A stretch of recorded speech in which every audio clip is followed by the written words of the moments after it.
अस्सलामुअलैकुम दोस्तों। मैं हूं आपका होस्ट मिस्टर राव और आप सुन रहे हैं राव वॉइस। तमाम तारीफ अल्लाह ताला के लिए है। उम्मीद है आप सब खैरियत से होंगे। दोस्तों, अगर आप पहली बार हमारे चैनल पर आए हैं तो प्लीज़ अभी सब्सक्राइब बटन ज़रूर दबाएं और जो पुराने सब्सक्राइबर्स हैं उनसे गुजारिश है कि इस वीडियो को लाइक करें, बेल आइकन भी दबा दें ताकि आपको हमारी हर नई वीडियो की नोटिफिकेशन मिल सके। आज मैं आप सब के लिए कराची से एक सच्ची और खौफनाक कहानी लाया हूं। ये कहानी है एक ऐसे मकान की जो बाहर से देखने में आम लगता है, लेकिन जिसकी दीवारों के अंदर एक ऐसी मखलूक रहती है जो इंसानों की जान लेने पर उतर आए। ये कहानी सुनाने वाला है वलीद, जो आज भी उस मकान से गुजरते हुए कांप उठता है। तो सुनिए ये दर्द भरी दास्तान।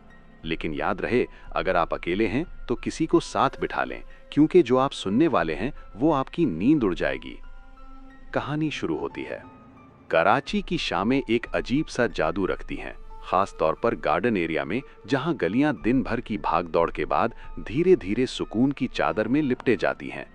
मेरा नाम वलीद है और ये कहानी मेरी है, या शायद उस बंद मकान की है, या फिर उन अनदेखी मखलूकात की जो हमारी ख्याल और अंदाजों से ज्यादा हकीकत के करीब हैं।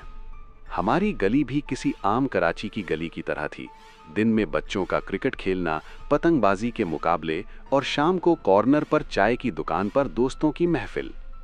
मैं और मेरा दोस्त हामिद अक्सर अपनी गली के कोने पर बैठकर घंटों बातें करते। हमारी बातों में कोई खास नुक्ता नहीं होता था, सियासत से क्रिकेट तक और मोहल्ले में आने जाने वालों पर कुछ न कुछ तंज की बातें। मेरे गैलरी से पूरी गली का मंजर साफ नजर आता था। सामने वाला मकान शुजा भाई का था, जो अपनी फैमिली के साथ तकरीबन 1 साल पहले कनाडा चले गए थे। एक हंसता महकता मकान अब एक वीरान और खामोश हवेली बन चुका था। उसके बड़े लोहे के गेट पर जंग लगने लगा था और दीवारों पर जगह जगह घास उगाई थी। हम बचपन में इस मकान के आंगन में खेला करते थे, लेकिन अब उसे देखने पर भी एक अनजान डर का एहसास होता था। हामिद अक्सर मजाक में कहता, वलीद, ये मकान अब भूतों की मस्जिद बन गया है, रात को इसकी छत पर मत देख लेना, कोई चुड़ैल नजर आ जाएगी। मैं हंसकर टाल देता, चलो यार, कुछ नहीं होता, ये सब सुनी सुनाई बातें हैं। लेकिन दिल के किसी कोने में एक दस्तक थी। जब रात की खामोशी में सब सो जाते तो वो बंद मकान राज माया और डरावना लगता। उसकी खिड़कियां खाली आंखों की तरह मुझे घूरती लगतीं। ये अक्टूबर का एक आम सा दिन था। हवा में हल्की सी सर्दी थी और गली में पूरी खामोशी थी।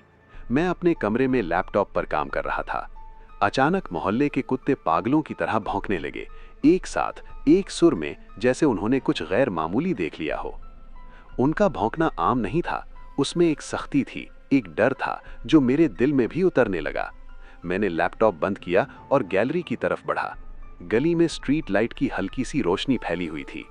कुत्ते सामने बंद मकान के गेट की तरफ दीवाने वार भौंक रहे थे। उनकी आंखों में एक अजीब सी चमक थी। मैंने ध्यान से उस मकान की तरफ देखा। सब कुछ वही था, खामोश, बेजान, बेहरकत। शायद कोई बिल्ली या चूहा होगा, मैंने अपने आप को तसल्ली दी।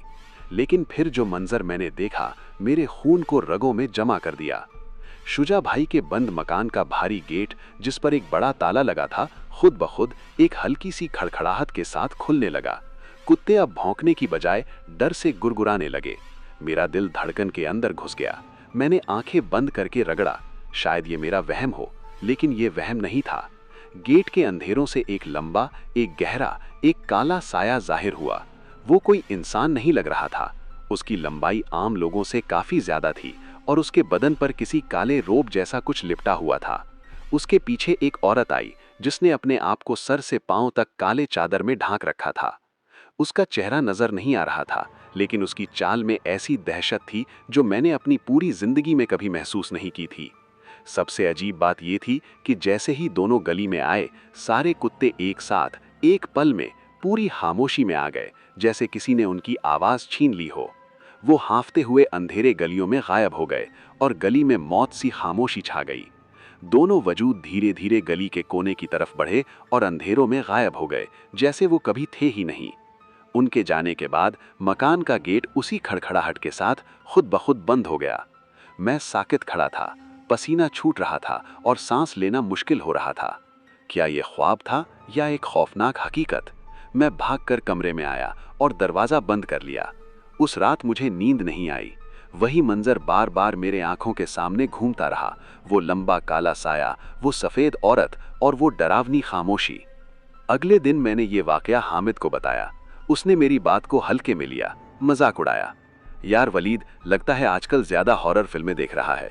बंद मकान से कौन निकलेगा, और कुत्ते वैसे भी खामोश हो जाते हैं। वलीद, मैं मजाक नहीं कर रहा, मैंने अपनी आंखों से देखा है। मेरी आवाज में एक झल्लाहट थी। ठीक है, मान लेते हैं, शायद कोई चोर हो, उसने कंधे उचकाकर कहा। वो चोर जो बंद गेट से निकला और जिसे देखकर कुत्ते भौंकना बंद कर देते हैं, मैंने तल्खी से कहा। हामिद के पास कोई जवाब नहीं था, लेकिन अब उसके चेहरे पर भी शक के बुलबुले थे। मैं जानता था कि जब तक कोई खुद ये तजर्बा ना करे यकीन नहीं कर सकता, लेकिन मैं जानता था कि उस बंद मकान में कुछ था, कुछ जो इंसानी समझ से बाहर था। इस वाक़े के बाद कई दिन गुजर गए। मैं रात को गैलरी में जाने से झिझकने लगा, लेकिन तजस्सुस ऐसी चीज है जो इंसान को चैन से नहीं बैठने देती। मैं अपने आप को रोक नहीं पा रहा था और अक्सर रात को चुपके से उस मकान पर नजर रखता, लेकिन मुझे दोबारा कुछ नजर नहीं आया। शायद वो मेरा सिर्फ वहम था। मैंने अपने आप को समझाना शुरू कर दिया था, लेकिन ये सुकून आर्जी था, तूफान से पहले की खामोशी। कुछ हफ्ते गुजर गए, जिंदगी नॉर्मल पर लौट आई और मैं भी उस वाक़ये को एक बुरा ख्वाब समझकर भूलने की कोशिश कर रहा था। एक रात तकरीबन 2 बजे मुझे प्यास लगी। मैं पानी पीने उठा। किचन की खिड़की से भी सामने मकान का मंजर नजर आता था। आदत से मजबूर मैं उस मकान की तरफ देखने लगा, और जो मैंने देखा मेरे कदम जमीन में गाड़ दिए। उस बंद मकान के सहन में, जहां सूखे पत्तों के ढेर थे, एक औरत काली चादर पहने खड़ी थी। इस बार वो अकेली थी। उसका काला लिबास रात के अंधेरों में उसे और भी डरावना बना रहा था। वो साकित खड़ी थी, जैसे किसी का इंतजार कर रही हो। मेरा दिल बैठ गया। मैं खिड़की से हटना चाहता था, लेकिन मेरा जिस्म साथ देने से इनकार कर गया। मैं लाचार उसे देखता रहा। अचानक ऐसा लगा जैसे उसे मेरे होने का एहसास हो गया। उसने अपना सर उठाया और सीधा मेरी तरफ देखा। उसका चेहरा अभी भी चादर के साए में था, लेकिन उसकी आंखें, अल्लाह की पनाह, आंखों की जगह 2 दहकते हुए अंगारे थे जिनमें से रोशन चिंगारियां निकल रही थीं। वो आंखें नहीं थीं, वो जहन्नुम के 2 दरवाजे थे जो सीधा मेरी रूह में झांक रहे थे। जिस पल मेरी नजर उसकी आंखों से टकराई, मेरे जिस्म की सारी ताकत निकल गई। मेरा खून रगों में ठंडा पड़ गया, जुबान गूंगी हो गई और गले में कांटे चुभने लगे। मैं चीखना चाहता था, भागना चाहता था, लेकिन मेरा जिस्म पत्थर का बन गया। ऐसा लगा जैसे किसी अनजान ताकत ने मुझे जकड़ लिया हो। मैं बस पलके झपका सकता था, वो भी डर के साथ। वो औरत मुझे घूरती रही और उसकी आंखों में चमक और तेज होती गई। मुझे लगा जैसे मेरी रूह मेरे जिस्म से खींची जा रही है। मेरी जिंदगी का आखिरी पल आ गया है। अचानक गली से हमारे मोहल्ले के पुराने चौकीदार रहीम चचा की भारी आवाज आई। वो शायद पेट्रोलिंग पर थे और उन्होंने उस अनोखी हस्ती को देख लिया था। जैसे ही आयतल कुर्सी की पहली आयत आई, उस औरत ने एक तकलीफ से अपना सर हिलाया। उसकी आंखों की चिंगारियां धीमी होने लगीं। रहीम चचा उस मकान की तरफ करीब आते गए और उनकी आवाज में रूहानी छू था। उस औरत ने मेरी तरफ आखिरी बार देखा। अब उसकी आंखों में गुस्सा और दर्द साफ नजर आ रहा था। और फिर जैसे ही रहीम चचा ने आयत मुकम्मल की, वो औरत हवा में घुल गई, जैसे वो कभी थी ही नहीं। वो काले धुएं की तरह गायब हो गई और सहन में सिर्फ सूखे पत्ते रह गए। जैसे ही वो गायब हुई, मेरे जिस्म की जकड़न खत्म हुई। मैं कांपते हुए जमीन पर गिर पड़ा और जोर जोर से सांस लेने लगा। रहीम चचा मेरे घर के दरवाजे पर भाग कर आए और दस्तक देने लगे। मेरे अब्बू ने दरवाजा खोला। तब तक मैं तकरीबन बेहोश हो चुका था। उन्होंने मुझे उठाकर कमरे में लिटाया। रहीम चचा ने पूरी बात मेरे अब्बू को बताई। उन्होंने बताया कि जब वो गली से गुजर रहे थे तो उन्होंने एक अजीब सी आवाज महसूस की, और जब उन्होंने उस तरफ से ध्यान दिया तो एक काला साया वहां खड़ा देखा। उन्होंने समझ लिया कि ये कोई शैतानी मखलूक है और फौरन आयतुल कुर्सी पढ़नी शुरू कर दी। उस रात के बाद मेरे लिए सब कुछ बदल गया। जब हामिद ने भी रहीम चचा से तस्दीक की तो उसका चेहरा भी डर से सफेद हो गया। अब वो मेरा मजाक नहीं उड़ाता था। हम दोनों जानते थे कि शुजा भाई का मकान अब इंसानों के लिए महफूज नहीं था। इस वाक़ये ने मेरे दिलो दिमाग पर गहरी चोट छोड़ी। मैं कई रातों तक ठीक से सो नहीं पाया। हर आवाज पर चौंक जाता, हर साए से डर जाता। वो दहकती आंखें मेरे जहन में नक्श हो गई थीं। मैंने अल्लाह से दुआ की कि वो मकान हमेशा बंद रहे ताकि कोई और खानदान अजाब का शिकार ना हो। लेकिन शायद दुआएं हमेशा कबूल नहीं होती। तकरीबन 6 महीने बाद हमारी गली में एक ट्रक रुकी। उसमें फर्नीचर और घर का सामान भरा हुआ था। वो ट्रक शुजा भाई के बंद मकान के सामने खड़ी हुई। हमें पता चला कि शुजा भाई ने वो मकान किराए पर दे दिया है। एक नई फैमिली उस मकान में आ रही थी। मैं परेशान था। मैं और हामिद दूर खड़े ये सब देख रहे थे। मेरे दिल में एक अजीब सी बेकरारी थी। मैं जाना चाहता था, उन्हें सब कुछ बताना चाहता था, उन्हें रोकना चाहता था, लेकिन मेरी हिम्मत नहीं हो रही थी। लोग क्या कहेंगे कि मैं पागल हो गया हूं, कि मैं उन्हें डरा रहा हूं। वो एक छोटी सी फैमिली थी, हस्बैंड, वाइफ और उनका एक बेटा जिसका नाम सलीम था। सलीम मेरी उम्र का था, एक शांत और सुकून सा लड़का। कुछ ही दिनों में मेरी दोस्ती हो गई उससे। वो अक्सर शाम को गली में सैर करने निकलते और मैं भी उनके साथ हो जाता। मैंने कई बार सोचा कि उसे उस मकान के बारे में बताऊं, लेकिन हर बार झिझक जाता। पहले कुछ हफ्ते बिल्कुल अमन से गुजरे। जब से उनकी आमद उस मकान में हुई थी, वहां जिंदगी की हलचल फिर से नजर आने लगी। लाइट्स चलती, आवाजें आती और वो बंद मकान अब एक घर की तरह नजर आने लगा। मैंने सोचा शायद हमारा जाने के बाद वो मखलूक भी चली गई, लेकिन मैं गलत था। एक शाम सलीम मेरे पास आया। उसका चेहरा उदास था और आंखों में परेशानी थी। वलीद भाई, मैं आपसे बात करना चाहता था, उसने झिझकते हुए कहा। हाँ सलीम बोलो, सब ठीक है? पता नहीं, मुझे कुछ अजीब लग रहा है। पिछले कुछ दिनों से रात को अजीब चीजें हो रही हैं मेरे साथ। मेरा दिल तेज धड़कने लगा। कैसी घटना है?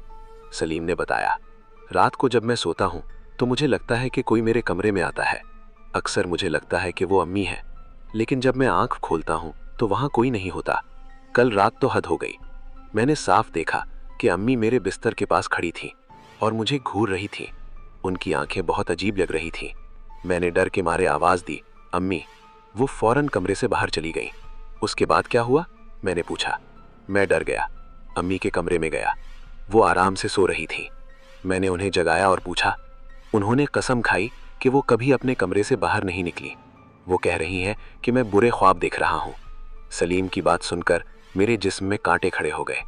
वही हो रहा था जिसका मुझे डर था। वो मखलूक अभी भी उसी मकान में थी और अब वो नई मासीनों को अपना निशाना बना रही थी। मैंने सलीम को तसल्ली दी। हाँ, शायद नई जगह है, इसलिए तुम कंफ्यूज्ड हो। कोई बात नहीं, टेंशन मत लो।